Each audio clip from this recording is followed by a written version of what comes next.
Bem, pessoal, eu quero compartilhar com vocês hoje algo importante que está nas Escrituras Sagradas, um texto que ele tem como objetivo esclarecer muitas coisas para a nossa vida.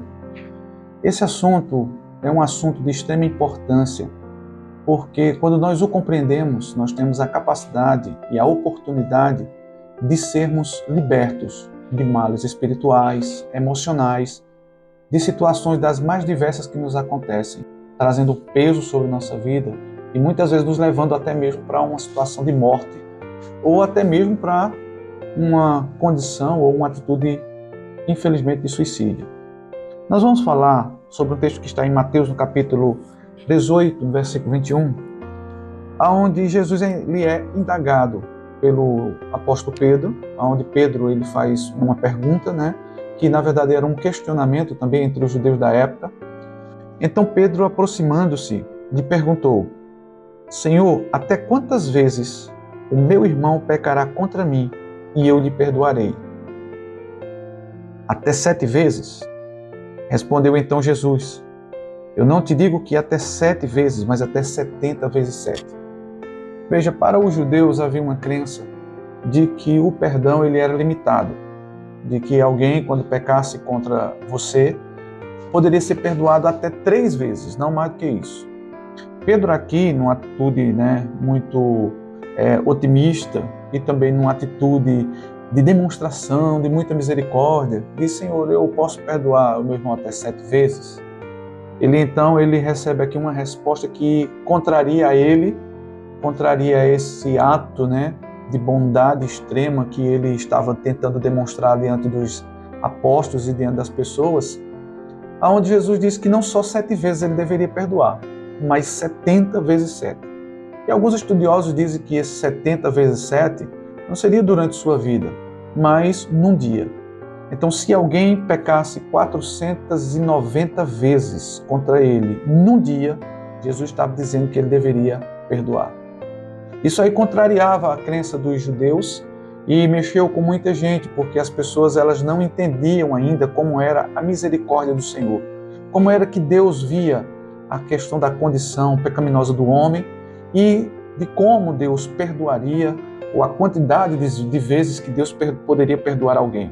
Aqui Jesus estava dizendo que o perdão ele é ilimitado para aqueles que se arrependem. Quando nós estudamos sobre o perdão, precisamos entender primeiro que tudo o que significa a palavra perdão. A palavra perdão basicamente significa perder. Tem muita gente que não sabe perder e por isso não consegue perdoar.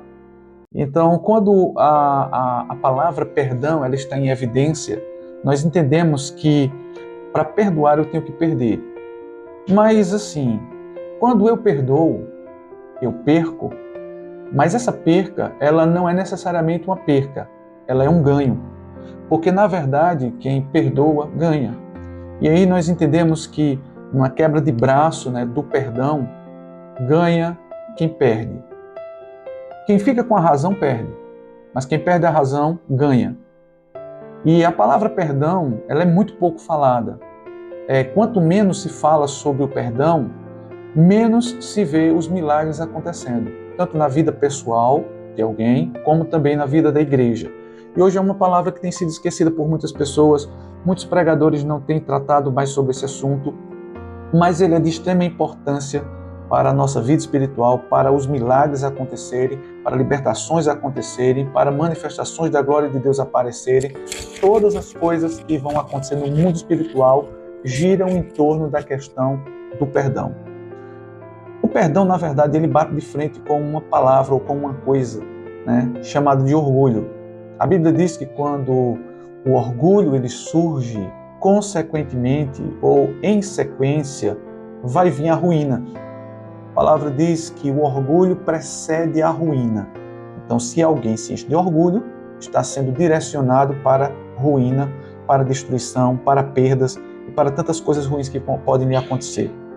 O orgulho, ele nos impede de sermos perdoados, porque se alguém não mantém uma posição de humildade, aonde ela desce de um pedestal, aonde ela se encontra acima do outro que a feriu, essa pessoa ela não pode ser perdoada. Então, aqueles que liberam perdão são os que podem receber perdão. A única chance que nós temos de nos aproximar de Deus é o perdão. Foi por causa do perdão que Ele nos deu por meio do seu Filho Jesus Cristo que nós fomos perdoados. E quando nós vamos mais a fundo na palavra perdão, dentro desse significado, dentro desse sentido aí, né, de reconciliação com Deus, nós vamos ver que perdão, ele significa cancelamento de uma dívida. Quando nós vamos ver o texto mais abaixo, esse texto que nós lemos aqui, de Pedro perguntando a Jesus quantas vezes se deve perdoar, nós vamos encontrar Jesus, ele falando uma história, né, uma parábola, praticamente aqui, em que um rei, ele tinha um servo que lhe devia uma grande quantidade, e esse servo, ele foi colocado, né, dentro de uma condição, de um estado de aprisionamento. Seria preso ele, seria preso sua família, e todos os seus bens seriam confiscados para que fosse pago sua dívida. Ele então clama, ele pede ao rei que tem misericórdia dele, que tem paciência, que ele vai pagar tudo. Tudo bem. O rei então decide ter um ato de misericórdia pela vida ou sobre a vida desse servo, e então o libera e diz, tudo bem, sua dívida está perdoada, você pode ir embora. Ele vai. A palavra diz que no caminho ele encontra uma pessoa que lhe devia, um conservo, alguém que trabalhava para ele. Ele devia uma quantia assim insignificante diante daquilo que ele devia para o rei. Ele então exige que o homem lhe pague, pega o homem à força, né, pelo pescoço, e ali exige que o cara pague, e ele pede então a ele que tenha misericórdia, que tenha paciência, que ele vai pagar tudo, da mesma forma como ele falou com o rei, usando até as mesmas palavras que ele usou com o rei. No entanto, ele não teve misericórdia desse homem que trabalhava para ele. O pegou, o levou até a prisão, o prendeu, e então as pessoas que estavam ali próximas, que presenciaram a cena e que souberam que ele foi perdoado pelo rei, foram até o rei e disseram o que aconteceu. O rei então ficou extremamente irritado, furioso, e mandou chamá-lo. Quando ele chega, o rei diz assim, você é um homem malvado, você é um homem perverso, eu perdoei sua dívida, por que você não perdoou a dívida do seu conservo como eu perdoei a sua?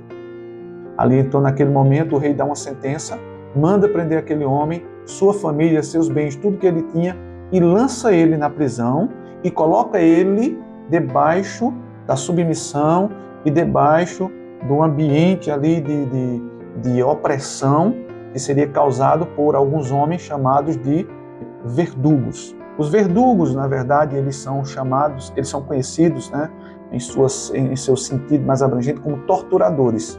Eram pessoas que iriam torturá-lo na prisão até que ele pagasse a dívida. Essa passagem que Jesus revela, essa história, ela é uma história que ela é muito concisa e ela é muito real e presente para os nossos dias. Quando alguém está devendo a alguém uma ofensa que cometeu, um pedido de perdão ou arrependimento, essa pessoa ela se coloca no estado de prisão. Emocionalmente ela fica aprisionada e espiritualmente também. Você pode perceber que quando você tem raiva de alguém comete alguma ofensa contra você, passa-se 15, 20 anos, e aí quando isso não é resolvido, que alguém toca no nome dessa pessoa, você lembra e com a carga de energia negativa muito grande, de tal forma que você lembra da situação como se ela tivesse acontecido ontem, ou até mesmo hoje, mas passaram 10, 15 anos lá atrás, as coisas passaram, o tempo evoluiu e você acabou ficando preso emocionalmente e espiritualmente a uma pessoa e a uma situação que ficou lá no passado. Você pode mudar de cidade, você pode mudar de estado, você pode mudar de país, mas você continua carregando a pessoa. Eu costumo dizer que a falta de perdão é como uma algema que você coloca na outra pessoa. Para onde você vai, você carrega ela, você vai junto. Todas as vezes que alguém tocar no nome, que alguém tocar na situação, você vai lembrar, e ali aquele sentimento ruim, de maldade, de sentimento de vingança, de que você deseja que a pessoa sofra da mesma forma que você sofreu para que ela aprenda a nunca mais fazer com ninguém. Tudo isso está presente pela falta de perdão. E o que acontece com alguém que não perdoa é que ela fica perturbada, ela fica atribulada, ela fica debaixo de um peso, debaixo de um jugo colocado por torturadores. E esses torturadores aqui são espíritos malignos, são forças malignas que vêm sobre a vida, sobre a mente de alguém que não perdoa. Por isso que é tão importante nós entendermos essa questão do perdão, porque nós só podemos ser perdoados se perdoarmos. Só podemos ser livres se nós livrarmos. Então a gente aprende aqui, para sintetizar, não vou me demorar muito nessa mensagem, mas a gente aprende que quando nós pedimos o perdão, nós somos pessoas muito mais fortes do que aqueles que esperam um pedido de perdão. Porque só quem pede perdão tem o poder de libertar a alma do outro. E o diabo faz tanta questão de que nós nos enchamos de orgulho a ponto de não termos a humildade de pedir perdão, porque ele sabe que enquanto nós não pedimos perdão, a alma do outro continua aprisionada e a nossa também. Bênçãos que deveriam vir, direcionamentos de Deus que deveriam vir para a nossa prosperidade, são retidos, porque o nosso coração está cheio de falta de perdão, de remorso, de mágoa. E a gente vê aí tantos crentes, tantos servos de Deus que ainda estão dentro desse contexto, dentro dessa condição. E Jesus está dizendo que é preciso que você perdoe. Que você perdoe não só 7 vezes, mas infinitamente. O quanto for necessário. Liberte-se, libertando o outro. Liberte-se, liberando o outro. Liberte-se, liberando perdão. Que Deus abençoe sua vida e você guarde essa mensagem no seu coração, para a glória de Deus.